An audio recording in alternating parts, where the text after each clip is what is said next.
Guys, and welcome to the Fateless podcast. Now, I'm stepping in as host today, and I've got a motley crew of creators for us to talk about some really important topics that probably is very of the top of people's minds, boss mechanics. So today we're going to be talking about the things that we really like in boss mechanics and maybe some little, we have got the chief leaker here, Simon. He might give you some little hints at what's coming. So before we get started, let's make sure everyone is introduced in here. So hey, let me throw it over first to Simon. And then we've also got YST and Nutbraids here, who, if you don't know anything about them, they cover Raid Shadow Legends and many different games on their own YouTube channels. So I'll throw it over to you, Simon. Yeah, sure. Yeah. Well, this is going to be an interesting one. So I think we were thinking, like, who do we need to bring on?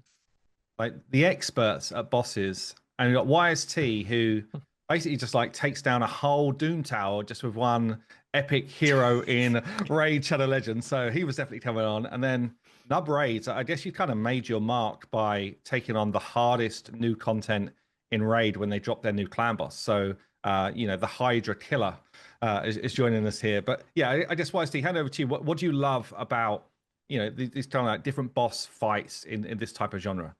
Man, there's so many different complexities and cool different boss designs. And yeah, I guess like for me, the main things is I love a cutscene animation. Do you know when you're entering this big bad boss and you're like, damn, this guy's flying around the corners and you see the animations for the first time? It's always that wow factor for me. I love it. So yeah, I guess animations, visuals going hand in hand. Of course, a skill set that makes sense for vast majority of players to be able to take them down, not just like a specific kind of one-dimensional boss design that specific champions of certain debuffs can do, which I'm sure we'll touch on later as well. And yeah, just rewards, maybe some lore in there and some attachment for a player towards a boss and to have that wow factor. I think all of those things for me play hand in hand. Yeah. Cool. What about you, Nubs? Is there anything like in addition to that, or anything particular like from other games where you like they nailed it because of this? I feel like with gacha games in particular, right? Because it's about collecting characters and then seeing the cool stuff that they do. And like certainly in Godforge, you're gonna have like so many different characters with so many different skill sets. I think it's important to have a number of different bosses so you can be like, oh, I pulled this, whatever, character X. Oh, they're really cool for boss Z. Awesome, yeah. Great. They get to shine there. And that's really going to change up that team. And that's, I think, what's probably the most fun about the gacha game stuff is a lot of stuff to progress on at a different time. And as your collection grows and you build up your champions, you're like, oh yeah, I'm slowly marking off each of these bosses. On top of everything YST said about, I think it's really important that they're cool and epic and all that sort of stuff. Yeah, I think so. So I completely agree. It's almost like that lock and key mentality of, okay, we need to try and pick this lock of this boss, and the boss needs to have probably one or two really distinct abilities that you need to try and counter, and then really we need the heroes to be coming into the game that have got different ways to try and unpick those locks. And for us, I don't know, Paul, have we actually announced how many bosses we're launching with? We probably have at this point. Have we? Or anyway, give us a number. Give us me under the pressure of if we haven't, it gives a reason people to watch this thing. So we have over 10. Is that correct? 4, 9, probably a bit more. Is that over 10? That's my that's my thing to get on a free card that I would get like. Yeah, I think 12 or 13 at least, just for launch. Wow. And, wow. And then perhaps talk to that, Paul. So let's talk about how we first kind of, I guess, put bosses into their own spots in terms of difficulty, because I think that's important as well. Yeah, I think one of the biggest challenges you have with bosses is a little bit to what YST was saying. Like we want players instantly to feel like they're getting an epic moment in the game, but early on in the progression curve, you might not be ready necessarily for that epic moment in the game, but we want players to experience it, because what you don't want to do is go through the natural grind that we have in some of these games where it's like, oh, I've got to go level up a bunch of heroes first before you can even think about beating the big bad, Doom boss or Doom Tower boss or clan boss. Like, I need to level up. So for us, it's really important, like how we've tried to approach this as well, is to try and think, okay, when a player is first getting involved in the game, they actually need to have a bit of base learning, so we can use that epic moment to try and give you a bit of base understanding of some of the mechanics in a boss fight that you're going to face in more complexity later on. Because there's also like this really weird balance. Like complexity doesn't always mean depth, and depth can be there without complexity. And I think the best example we ever saw about this was Clan Boss. The amount of depth to that one game in mode. Raid, you mean, for those who haven't played it, like the Demon Lord. Like the Demon Lord is extremely simple as a boss. It AoEs, it does a debuff, and it stuns one person. That's the whole thing. And you'd think, wow, how can you make any sort of depth to that content? But we've made hundreds of videos between us on just different speed tunes and different ways to beat it with different champions and different and that's a really interesting balance we've tried to strike. We want depth, we don't want complexity, but in some situations you do want complexity because you want that kind of really nice lock and key, that kind of, this hero is going to be really good, you need that one specific mechanic to solve this one specific mechanic. But I think there's an idea of this like stepping stone as well. So if we take Raid that we've all played, you've almost got like affinity bosses. They've got like one key mechanic that you need to understand, and that's kind of like your entry level boss for a player to just start to get on the sort of path to grinding up resources. You then sort of move to some of the more like the dungeon bosses where they perhaps got one or two mechanics to get through, and you could probably like bully your way through the very early levels without really understanding those mechanics, but eventually you're going to have to get a grasp of them. You then kind of go on to like some of the clan boss stuff where, although it's relatively simple mechanics, actually has a lot of depth in terms of how those mechanics play out. And then probably, you go to stuff like the Doom Tower where the bosses actually come in and you need to have quite specific teams to be able to beat certain, or at least specific abilities within your teams to be able to beat some of those different bosses.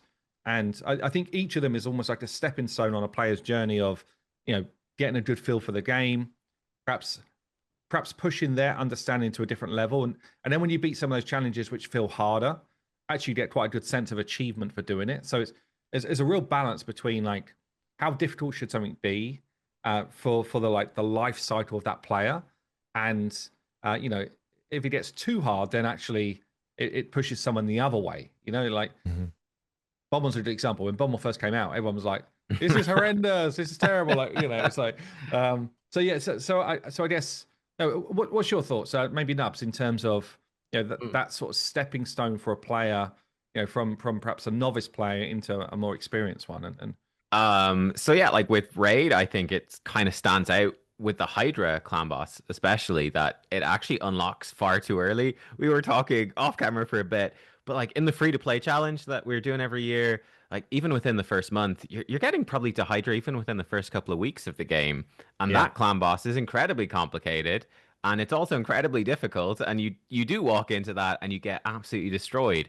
And I think it's part of a puzzle if you've ever talked to like new players to Raid Shadow Legends, like not existing people going back on new accounts, but like I've coached a couple of new players, and people just get so overwhelmed. They're like, well, I'm trying to, what are these game modes? I'm just dying horribly. What's going on? What do I don't understand. Hydra's such a weird example of that. It's like, why does this unlock so early when it's so hard? They sort of fixed it a bit with the Chimera clan boss, where it has these lower difficulty levels and you can actually have a bit of a go at the boss before it starts ramping up. But yeah, so it's sort of like Hydra, they did it pretty badly and never fixed it, and then Chimera is a bit better in that sense. So yeah, one of the things I think we were actually conscious of is that kind of mental load to a player. And I think that's one of the things that Raid, kind of as it evolves, they're trying to add more challenge.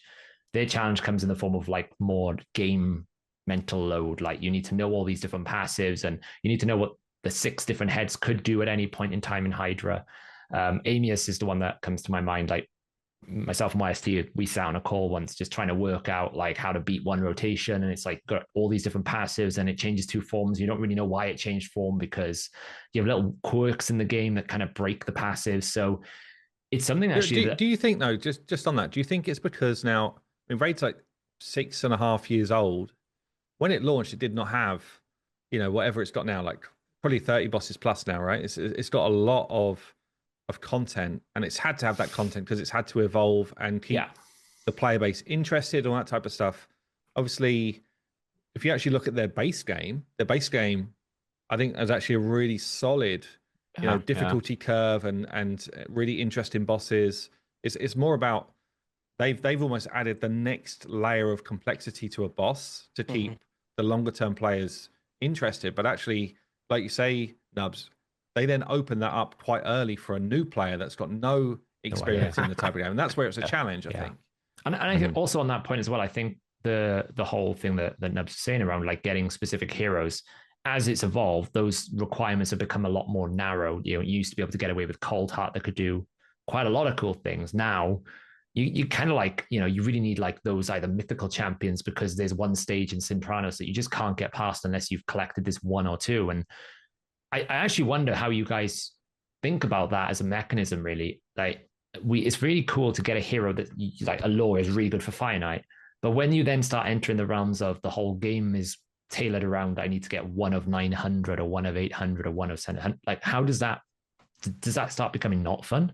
I would say so, yeah. I mean, bringing it back to what you're saying there, Simon, about like the early bosses for Raid were really good, and they're quite simple, and it's just a couple of core mechanics. They've got a really cool, distinct theme. Like there's a dragon, there's a Fire Knight, there's the Ice Golem, it's Spider. They all look very different. They've got very simple stuff like Fire Knight, lots of multi-hits, speed manipulation, turn meter manipulation. Like, okay, cool.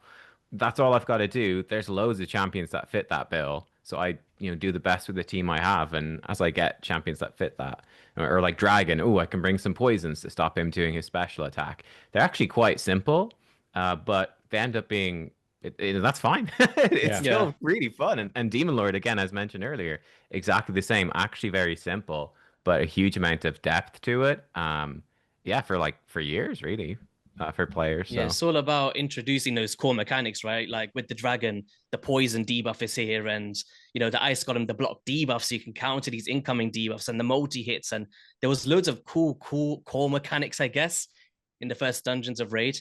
But as you mentioned, as the game's evolved, it's like there's so many more complexities and stuff. And going back to what Simon was saying earlier, that introduction to new mechanics and how to take down a boss with certain encounters definitely has to evolve with the game as these new bosses are being released as well. I think it's very important, similar to like the dragon stages and stuff. Yeah, It does actually make me wonder. Obviously, we've been going through a lot of our designs pools over the last few weeks, and just making sure that we've got different designs for different types of abilities, and making sure that our range of heroes have got really good use cases.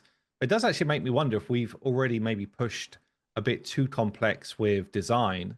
I guess you both played elements of the alpha. I don't know if you played it all the way through, but how did the designs of, say, the Golden Guardian and Fafnir feel to you, and where do they rank in that kind of like complexity level or depth?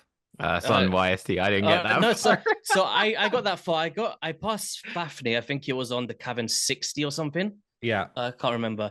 And then I took on the Guardian, which I failed at. I did fail, and I didn't go through to actually complete it. But I did get pretty far. It was obviously the mechanic thing. Like, I believe the Guardian is dots, right, to take it down.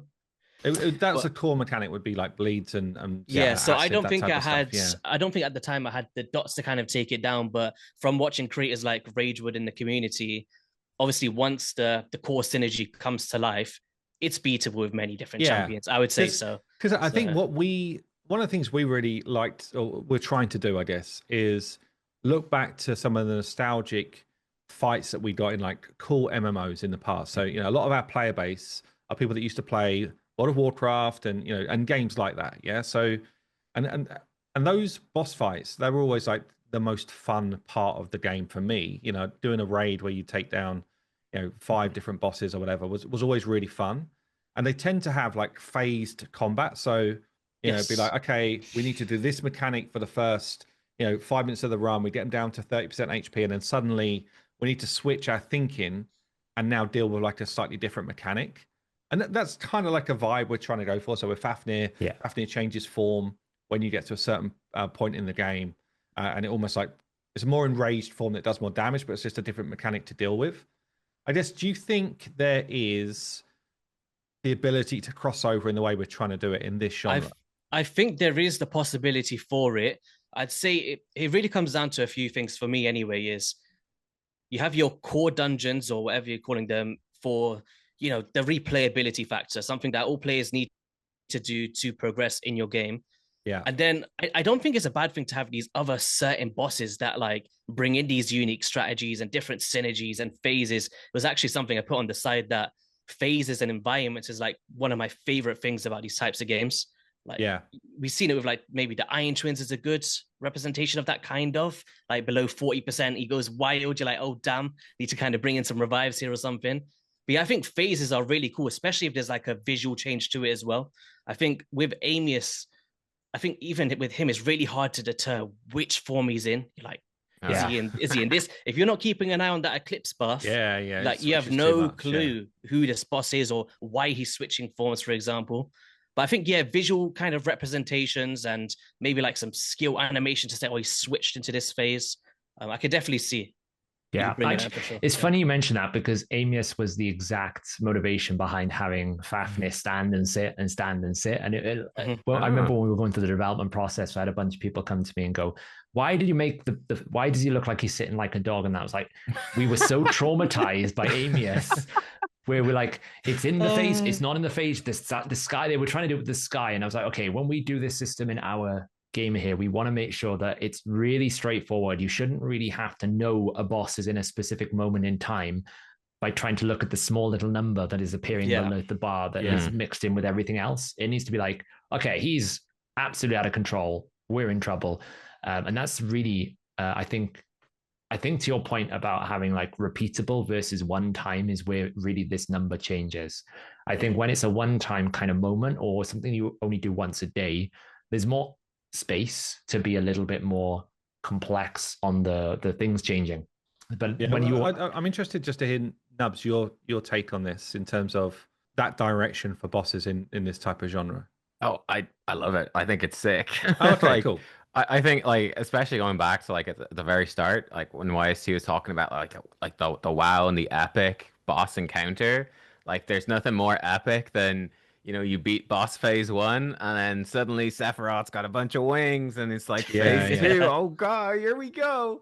Or like within the genre, I remember I don't play it anymore, but I did play Honkai Star Rail for a while, and like that was like one of the big hook moments is the final boss of like the first planet in that game is like it's got the phases and like you have the phase change and like this music soundtrack kicks in and like stuff starts going crazy and you're like, oh whoa, this is super hype.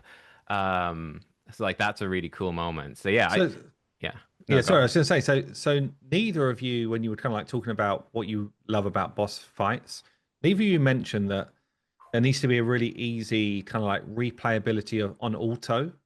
And this genre is kind of, I guess we're not an AFK game, right? So we're not trying to be an AFK game, but also, you've got certain places in the game of this type of genre where once you've mastered it, the expectation is I should be able to do it on auto, and especially like farm points, I guess. So I think it. Yeah, go on. Didn't want to button. No, what I was going to say is I think it comes down to a few things. Like I know we keep going back to Raid as well, but with I guess loads of the main bosses like Chimera, the Hydra, the ones we're speaking about that are so hard, they're tied into like clans as well. It's not a singular player experience, but it kind of is in the way you play it. But the overall thing is you're doing it for your clan to get the ultimate reward, to get the final chest, right? Yeah. I think if it comes down to like maybe an individual reward or a leaderboard reward for someone that managed to do it the fastest, just thinking off the fly, I don't see why you can't have like one that isn't full auto. Like, I don't know, it might just be me in La La Land. I'm not sure exactly what other people like, but for me, I think something immersive where, because I remember I was playing like Ethereal Restart, right? And I found it such a breath of fresh air for the time period I was playing. While I was doing a manual fight, I was like, I'm doing this. It's not just some AI auto thing. I think it really comes down to the player. I definitely think so. Through the alpha, I know our game pretty damn well, but still, as I was going towards the harder levels, I was manual in the fights because I needed to be able to get through the content. And eventually, you kind of overpower it with your additional gear.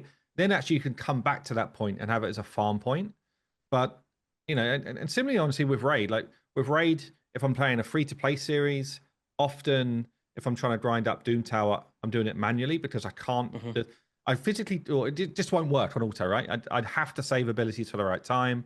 I need to get a bit of RNG luck as well on bosses. So, like having it on auto for me is almost like let's come back to that as a farm point. But I actually enjoy playing the game to get to the farm point. And again, there's definitely different types of players out there, different types of players that some players probably will never take it off auto, and they'll just be like, damn, this is too hard.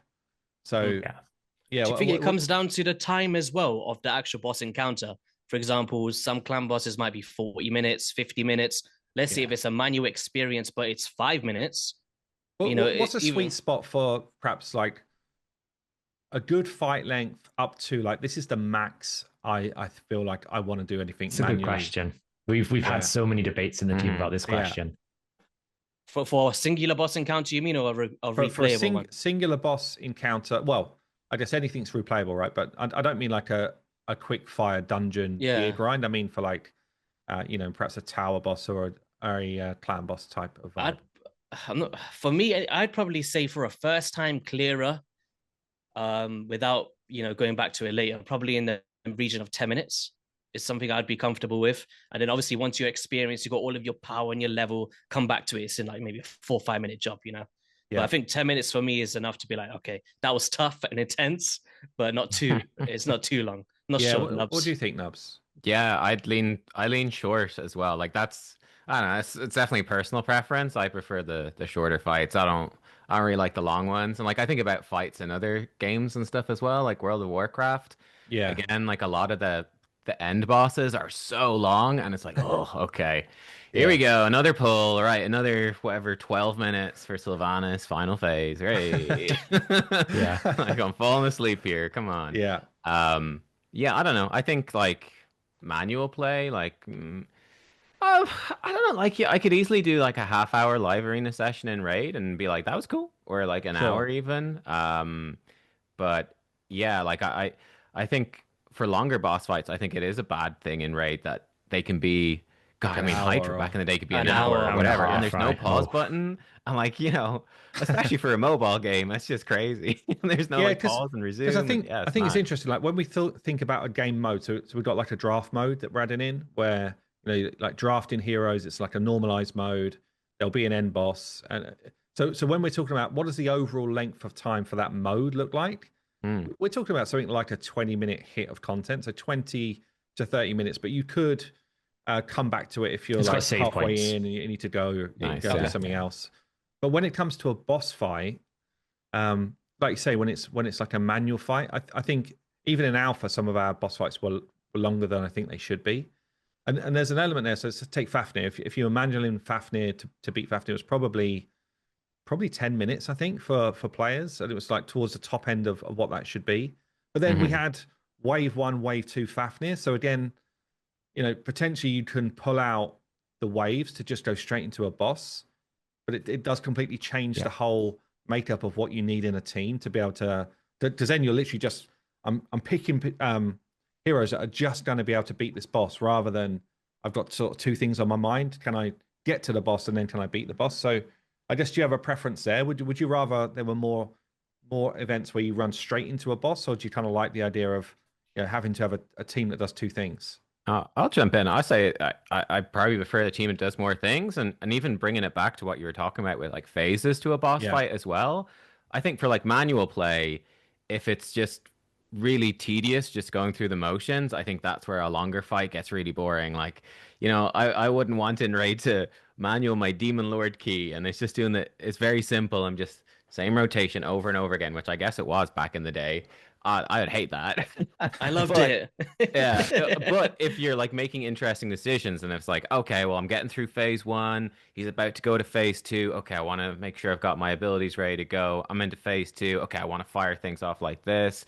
Like then that really, I think, extends the life. Like I think you could have a longer fight. Like if there's interesting decision making happening throughout it, that's where you can have it be longer, and it can feel actually really cool and actually super epic, and you've overcome something amazing. Whereas, if it's like half an hour of doing the same exact thing 100 times over and over again, that's where I'm like, that half an hour starts to feel very long. Yeah, especially if it's a daily half an hour that you got to try and squeeze in. Yeah. And what do you think then about teaming up with somebody else to let's say we drop a world boss, and the expectation is to really do well against this fight, you need 3 of you going in and having some sort of synergy in terms of the way you play. You could go in just with a couple of randos and hope they're not, brain dead, but ultimately, you're going to do better if you go in with people and you could jump on comms or whatever you want to do. But ultimately, like, you go in there with an idea of I'm going to fulfill a role. Yeah. How do you feel about that in this type of game, in a mobile game, that type of content? That was actually that was the thing I was going to go into straight after Nubs was, is there going to be any kind of co-op mode? Like, for me anyway, I know it's nothing to do with like turn-based RPGs, but I'm a massive zombies player, have been for like probably 10 years or something. And when I think about some of the most epic boss fights that I have had in my lifetime, it's been completing the Easter egg steps, getting to the boss, dealing with the phases, and it's intense as heck. But going back to what you were saying about the randos, it's like when you have a random on your team, you're like, damn, like, we've made it to the boss, guys. I've carried you all this way. And then we just lose to the boss. You're like, fuck, I can't believe this. Yeah. But obviously on the other hand, it's obviously one of the most popular things to do. Jump on with your boys. Yo, we're going to go take down this boss today, So it's a real tough one. Like, if you get the matchmaking right, maybe like an average damage this player's done or an average team protection they've done, I think that's where the randoms could come into the play. And is there going to be a replay button for it? Is it a one-time with these randoms? It's all the questions. Yeah, so let's imagine then we'll use world boss as a thing. So it's not going to be for our like MVP early access build, but we are going to be dropping either like a co-op boss mode or a world boss mode, or the two of them together. But the idea is the idea at the moment is there will be some sort of co-op gameplay to it. Mm-hmm. Now, I guess he's so close. He's like trying not to leak. I can just see it all over his face. He's just like, but we're working through mechanics with it, right? Because if it was, I'm just going to go in there with my squad and you're going in with your squad, it still feels very solo gameplay. Like Etheria, right? They tried it with the co-op triple their one was dragon. Like literally, we're just watching a boss fight. It wasn't playing the game. Yeah, and we definitely want it to feel like if I am in the zone and working with people that understand how to try and get something out of this fight, then let's say the sort of vibe we're going for is our heroes are actually on auto, so we're not controlling skill by skill what they're doing. We can control heroes that come in, but then I almost have like a couple of godlike functions as a role. So I might be the support, and I can choose from almost like, imagine a mastery tree of support type options.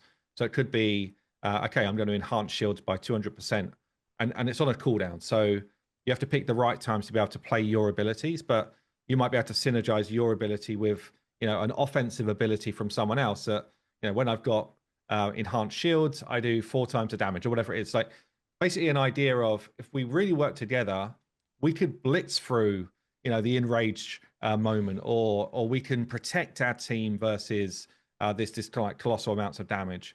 If we don't really synergize together, then we'll get some work done, but ultimately, you're probably going to fail. Or if you don't pick the right abilities that work together, then So I guess it's the challenge of cooperative, because it's a mobile game. Even though we're not a native K game, you still got to try and communicate in a mobile environment when I got 30 minutes on a train or something like that. And if you really want a true cooperative, and this is my feat, this is when I looked at Ethereum Restart, I kind of looked at that system. We were talking a lot about co-op systems at the time. I was like, oh, cool, Ethereum Restart, I've got a co-op. And I looked in and I was like, it's not really cooperative. It's you pick the team, I pick the team, and I put some of my heroes on the other team, and that's it. Like, I don't control it. My choices don't affect you. And for me, for a true cooperative experience, it should be, okay, Simon is picking Hercules on his team. Now I'm making decisions based on that team. We put a team together, and then the battle is making us choose. It's making us work together. I can empower your Hercules. It might come at a cost at my team, but you're gonna take the front. I've got really good support healers. I'm gonna keep you alive so that you can be the leader of this team. That's cooperative. And it's the balance of, if you go too far and it's too complex for a player to understand the choices, or there's not enough communication streams. It's like, that's what we're trying to balance at the moment. I want that experience in the game, that what Simon picks is something that I will then pick as a choice. And then the game throws me choices that I have to choose with that person for the best outcome for us. And that's when you get a lot of fun. But you can also create a lot of problems of to your point, YST, like what if that person doesn't talk to me? Now Yeah, the game mode it's dies. a real. And what if a person goes offline? So let's say Right, yeah. my internet drops. Not that it's done that today. Like I had 2 power cuts in a row whilst recording the podcast. Does the podcast carry on? And basically, but in this type of game, you need for, let's say my power does drop, you need for at least my team to go on auto mode. Now you might not get the benefit of like the power ups, but you've still got something going on. We see it in like things like live arena. If somebody drops connection that you're playing against, it's very frustrating, right? So it's the one that basically waits 30 seconds every single time to pick a team, and you're like, wow, it's taken me 5 minutes to pick my team, and then you go and you get one shot. I'm like, could we have just skipped this? Just all of that. Like, just kill me up front. This is what we're going to do. With all we said there, like, does that game mode idea sound fun, firstly? And like, how often would you want to engage with a game mode like that if you do think it's fun? Go nuts. Yeah, no, I think it sounds great. I mean, I love the idea of co-op games. I think, like, I'm a big believer that Raid has been so successful in large part because it does create that sense of community and that you're playing with other players and against other players as well. But, I think working with your clan and also the sort of friendly competition as well is fun. Like, I'm fighting the boss with me and YST are teaming up, but I want to beat him. Yeah, I gotta impress him with my whatever, my Oda that I pulled. I want to smash these guys. And, that's really fun. So I love that idea. I think the co-op modes that's a really cool idea. I enjoyed the one in Etheria. I thought again like it was very simple, but I still liked that it was there. I was like, that's actually fun. It's cool.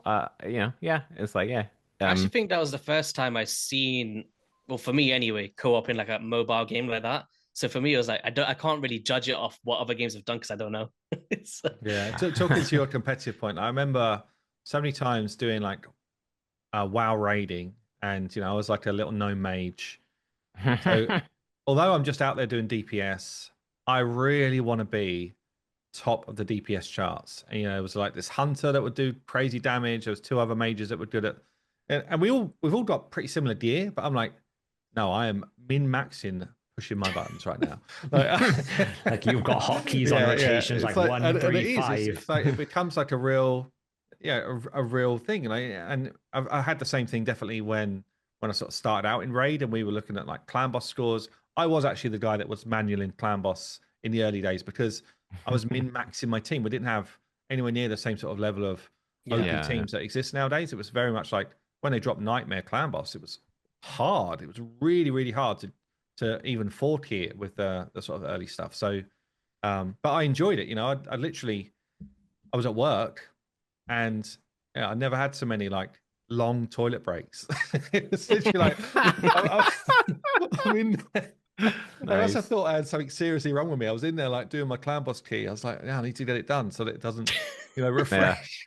I mean, one of the dangers with co-op though as well is that it can be really annoying when your teammates like you're in the WoW raid and you're like, hey, that little gnome, Simon on the gnome. It's like you got the bomb on you. You got to get out. And you're just like, pew, pew, pew. I'm doing so much damage. Like, Simon, you got to kill everyone dies. Like, it was done it again, it's guys. Like, ice block. God damn it. It's the classic thing. It's like the tank goes in, get threat, and it's like the hunter behind him's like, let me just use my biggest, most powerful shot and just instantly steal all the threat because they did 100 million damage. And like, dude, let the tanks get threat first, please. Like, give it a moment. There was actually one moment in one of the boss fights in Lord of the Rings Online, one of the first dungeons they had with Rift, and you had to go fight these twins, but there was a mission you had to do, which was in the dungeon, like a quest, and it was to get the mushroom. And I swear they developed it to put the mushroom really close to the aggro point. So you'd like tell everyone, like, don't worry, guys. But there was only like 12 people, there's only like 3 mushrooms. So, it was like that. Oh, I want to get my quest done. Every single raid, we're like, don't worry, guys, we'll kill the boss, then you can get your mushroom.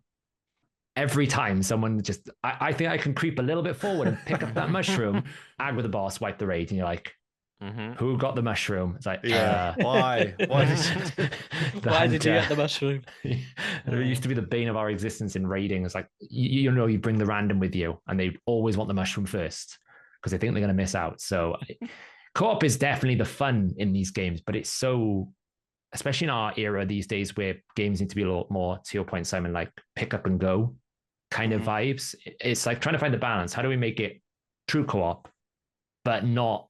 I think Theory did a pretty good approach at it, but I think they just went so far into the, well, once it's done, it's done. Like now I'm just watching the fight. I can't do anything. If we can introduce a little bit more of that, like cooperative choice, and I think that's really interesting then for a player's perspective. But keep it simple. Like you get some choice gates, you know? Yeah. And I'm curious as well. Oh, sorry, no, go. I was just gonna say one thing that Etheria did and a few of the other games do as well. Pretty common, but it's super fun, I think, is when you can like loan out one of your characters to other players. Like it's just such a feel good thing, you know? It's like, oh, I never pulled this one really good character for this thing. Oh, I can borrow it off my friend, and then I can put up my characters and they can borrow it. And like that feels really good. You're like, oh, people are using my character. This is great. I'm helping out. I get to borrow their characters. Do you feel like that should be anywhere in the game, or is it just like actually in certain boss environments where it's like it's often like for the clan boss equivalent, or like farming stuff, but it won't be for like major challenge stuff per se. Like in Etheria, for example, it was for it was, I think, maybe mostly just for the clan boss, if only that. I'm trying to remember now. Whereas like in Honkai Star Rail, you can borrow stuff for like farming, but you can't borrow it for any of like the actual like end game bosses. You have to use your own things. So yeah, I think there's different ways to do it, but it's just a really nice thing to have in there somewhere. And it's just like a fun little thing. Yeah, we've definitely been back and forth on this one because so I played a lot of Watcher of Realms, and you could do it in Watcher of Realms. I think you could do it on any content, if I remember rightly. I'm pretty sure you could. And but what you couldn't do was like, so in Watcher of Realms you could save a run. It's a tower defense, so it's more about positioning your heroes in the right place at the right time with the resource you've got. So you couldn't save a run if you borrowed someone else's hero, which meant that you always had to manual it. Basically, you always had to manual if you borrowed. But it was fun. You know, I got to try out heroes that I never had before in like the clan boss, and got some really cool scores for that. But I guess we also had an example, which was was it Magic Raid? What's the game called? Infinite Raid. It sounds very similar, like Raid Shadow Legends. But or was it Awakened Chaos Era? Oh, maybe it was Awakened Chaos. Ace, yeah, it was actually. Yeah, Ace. You're right. Ace, where there was like this big AoE hitting dude, and if someone had that at like level 60 and I borrowed it, I would just clear like all content. And everybody lent out this same dude, and it was just made the game really boring, honestly. So it's just like where you can do it, and like should there be almost like a level difference cap or something? Like if your average level of your team is like 50, maybe you can't use a 60. I don't know. There feels like there needs to be something in there so that it doesn't just like, make the content seem. It's the balance. I feel like we've in the design team, well, not so much the design team, but when we were talking about lots of different ideas, we were always on this like polar opposites, but not that far apart. It's like we won't really want like collaborative sharing, and then I'm on the other side going, well, there's a curse to this, and like there's actually you can get to a negative experience where players don't have the same connection with their heroes because their progression feels shallow because someone else's hero got them. They got the first mountain or roadblock they hit. They went and got a special hero from a friend and they just beat it. And it's like, okay, well, I'm not now attached to my own progression. I don't remember that first time that I beat Bommel or the first time that I did this because I just borrowed YST's bomb guy and he just one-shot Bommel for me. And then I don't have to think about it anymore. It's done. So I think if there's a game mode in every game that can support it. But I think to your point, there are some games that they've done it like just loan it out, but then it might work for the way that their game is structured. But I think for our game, I'm very keen to make sure that people feel like they've got a really strong connection to their own progression. Draft mode, I think, is actually like, I think that's going to be the place that we look at it, to be honest, where it's almost like maybe potentially some of the options you get as you go through that kind of normalized experience. Actually, it's not normalized based on something else, but normalized on your Pantheon members or your player members or, that sort of stuff where your progression is less important, but the experience is more important. So it's a challenge because we absolutely want, you always want to have people going, here's my hero, look how powerful it is. Because that experience of going, I have got the best, I don't know, Carnage in the game. I've got a 6-star Carnage in Raid Shadow Legends. Watch it blow everything up. Super fun, but it comes at a price if you give it to someone then because they're going to go, Oh, I'll borrow that. Let me go kill this content. How easy that there was. just has to be rules, right? So it'll be like this particular hero is only allowed to be lent out so many times in a day. So if you're the lucky person that gets that carnage, great, but maybe you won't tomorrow or whatever. And it can only be for certain game modes, I think. But it's definitely interesting. I definitely found it fun in certain game modes on Watcher of Realms. Yeah.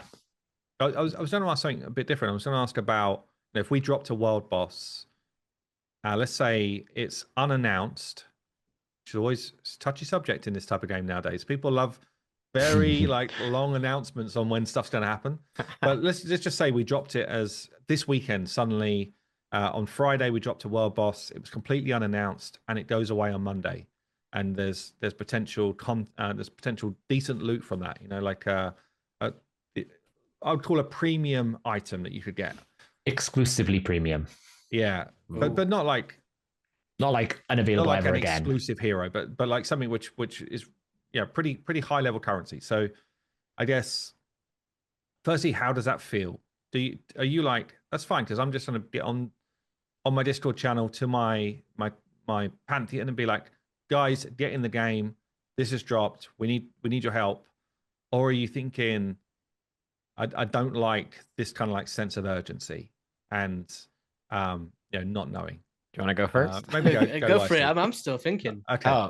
I mean, I personally, I love that. I think it's great. Yeah, I mean, like that's definitely something I love. I think to like World of Warcraft of like, oh guys, like this world quest is up that gives like this trinket that's super OP. Like, oh shit, yeah, I gotta log in and go get that ASAP.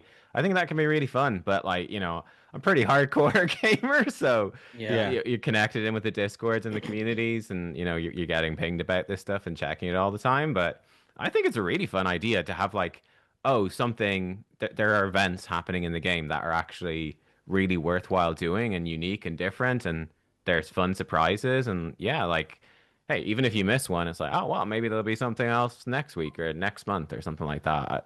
I personally love that idea. I don't know what you think, because YST. the nostalgia of this for me, I'll come to you in a sec, YST. The nostalgia for me is I used to play Star Wars Galaxies, which was again like an MMO before World of Warcraft came out. It was a really fun game. And you might just like stumble across a crate dragon, which was like one of the hardest enemies to face, but also dropped items that helped you actually create like your lightsaber. Okay, so extremely high reward, very hard to kill. Like if you came across it, it was possible to solo it, but it was like a 3-hour grind, and you had to be the exact right class, that sort of stuff. But generally, it was like, no, we need to pull everyone in, and really, we want to get this kill before someone else does because we want the loot from it.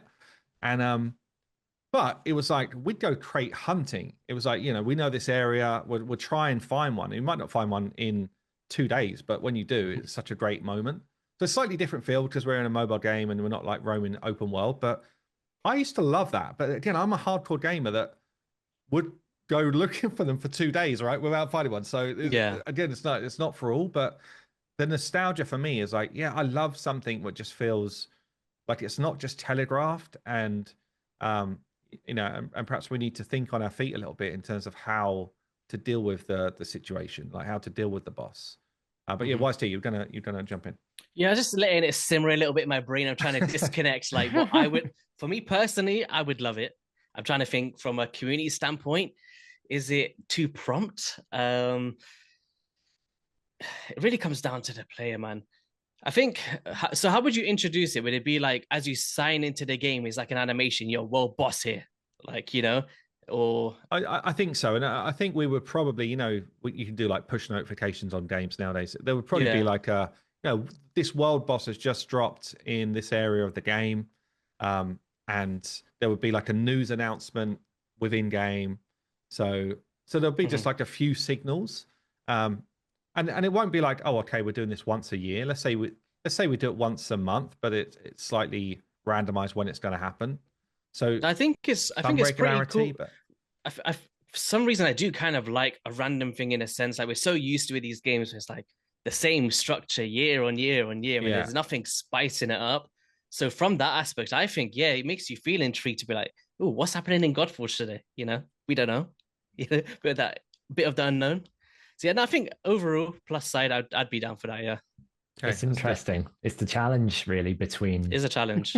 well, there's a challenge between players love regularity. As much as we will sit here and say we don't like it, we like the fact there's a daily quest that tells us what we need to do. We like the fact that there's, do you know what I mean? Like, imagine there's not a monthly fusion. You see the raid community going absolutely berserk. Where's the fusion? The fusion's not here. We don't like this. This is wrong. Do you not remember, Paul? Like comfortable. before they had this extreme regularity around like a 2-time summoning event.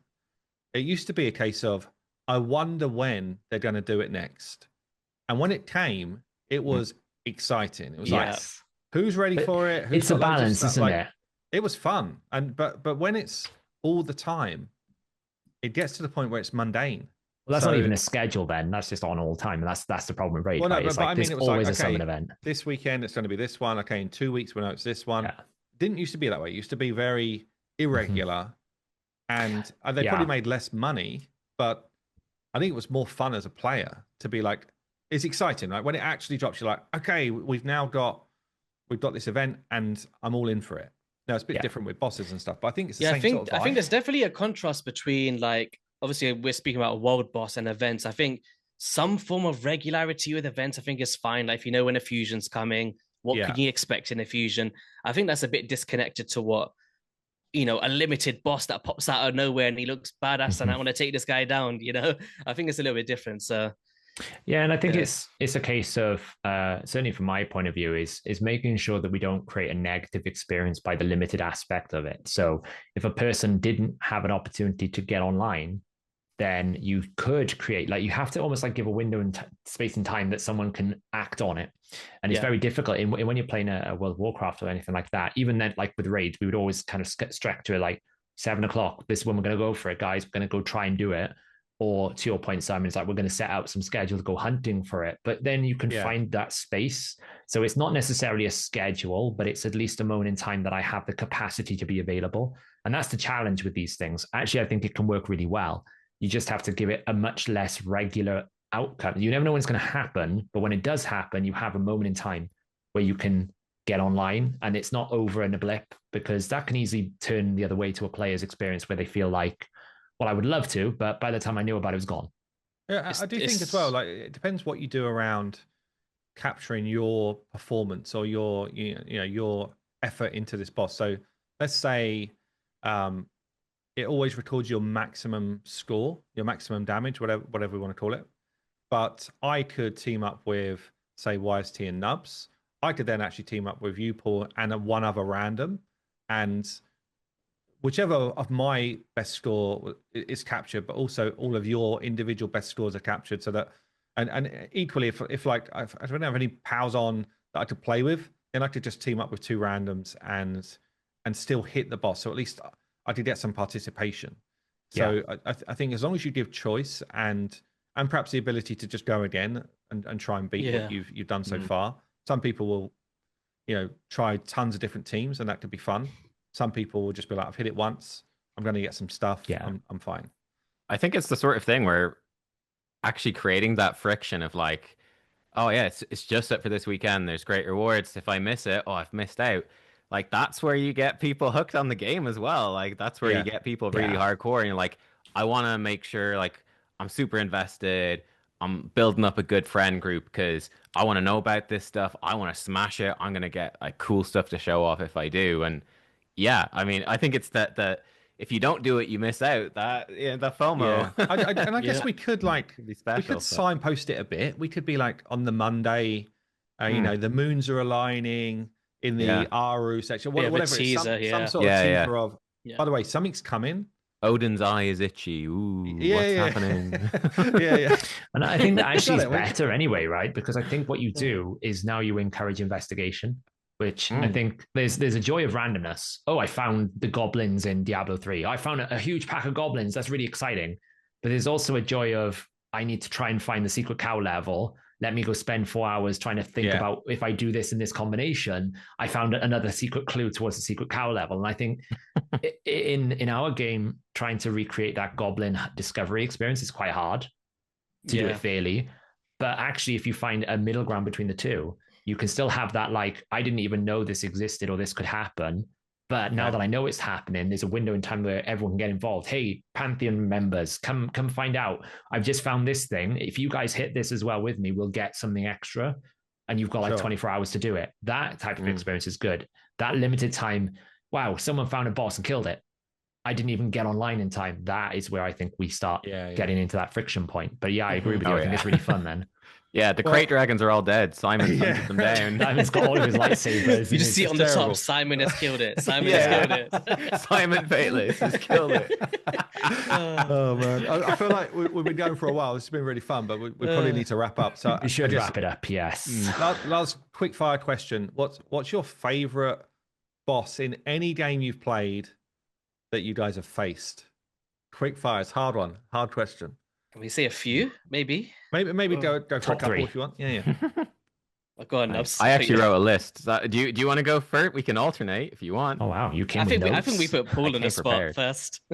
Okay, I mean I could give you one and it's a fairly unpopular one in a sense, but like I really love fighting N'Zoth in Ny'alotha that was in the end of BFA in World of Warcraft because I was like Mythic Raid Lead. We're cutting edge, and that was like the end of the expansion. We've been going for the whole expansion, so that was like a real high point of like full on end of expansion boss. It was awesome. So yeah, it wasn't that well received by people generally, but I think our guild really enjoyed it, and I found it was epic. And again, part of that is a lot of it is the social thing of like and we've been building up to it over the entire expansion, and like our ranking is going up and all of that, and like it was just really, really cool. So like that's a boss that stands out to me. It's not the best boss in WoW. It's got some big flaws, but it was like that social story of it that made it really special, I'd say. YST, have you got one? I was just writing down a couple here. I guess like it's hard for me to say one because there's probably gonna be one zombies fan out there and they'll be like, YST, how the heck did you not say this one?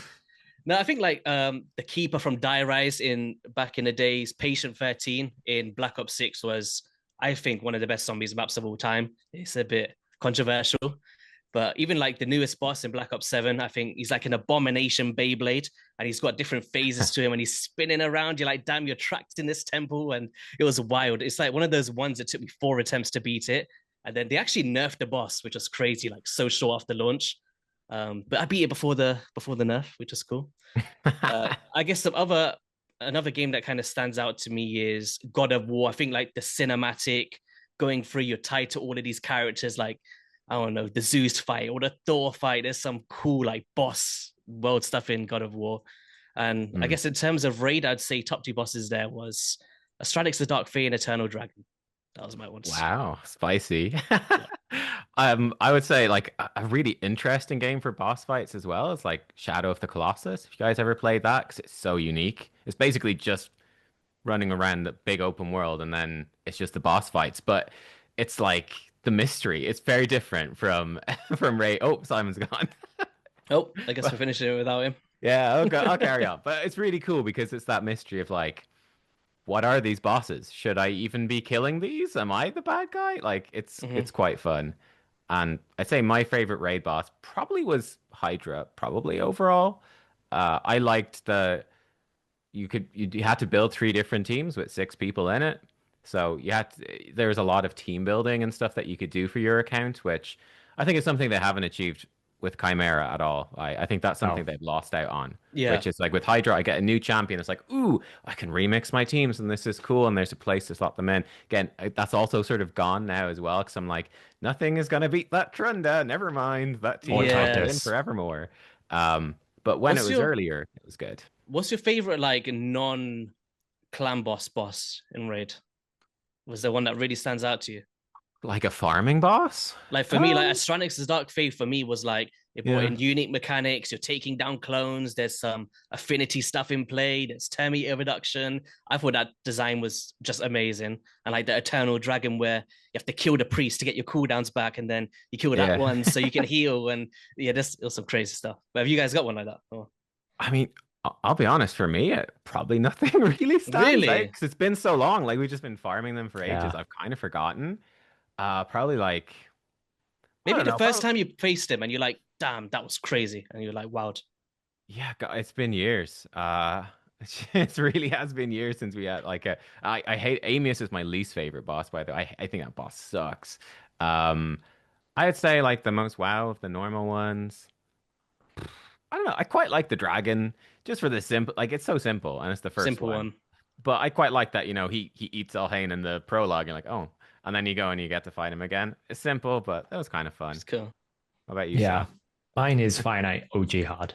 Yeah. Ooh. Ooh. Before it got crazy, just because like there was so much mechanics around trying to get the certain number of hits at a certain number of time with the certain right thing, trying to kill the wave and then get into the boss and then trying to keep the Terminator. It's a bit irrelevant now that you've got Nuke Marius that can just kind of go boom, boom, boom, dead. But before we had those, and probably even before Finite Hard, like just trying to make sure you got the right number of hits. And then you could queue it up and get the right speeds. And if you were one speed over, one speed under, you could easily make a different break point. It was really fun to do a team build for that because you did have so many different options, but you still had to try and put them together and get through the waves. Like you could make a team that was really good for the boss, and you never get through the waves because it takes 2 minutes. And then people trying to bring Genzin in because Genzin's really good for the waves, and he had the shield, like. And that boss is really fun for me in Raid. I actually think that Chimera's biggest failure is because they just never balance the numbers. Like enemy max HP is just so dominant that by the point most players got Marius by the point they were getting it, it's like nothing is ever going to beat this because you couldn't even scale the progression of the enemy max HP. It was always like it's on or it's not. There's no variability in it, and unless you're going to bring some like a 4-star Toshiro who's giga charged, you're just never going to beat it. So I think that's why that failed. For me, my most favorite boss fight ever was in Lord of the Rings Online. It was the Gorthron fight in Osternoth.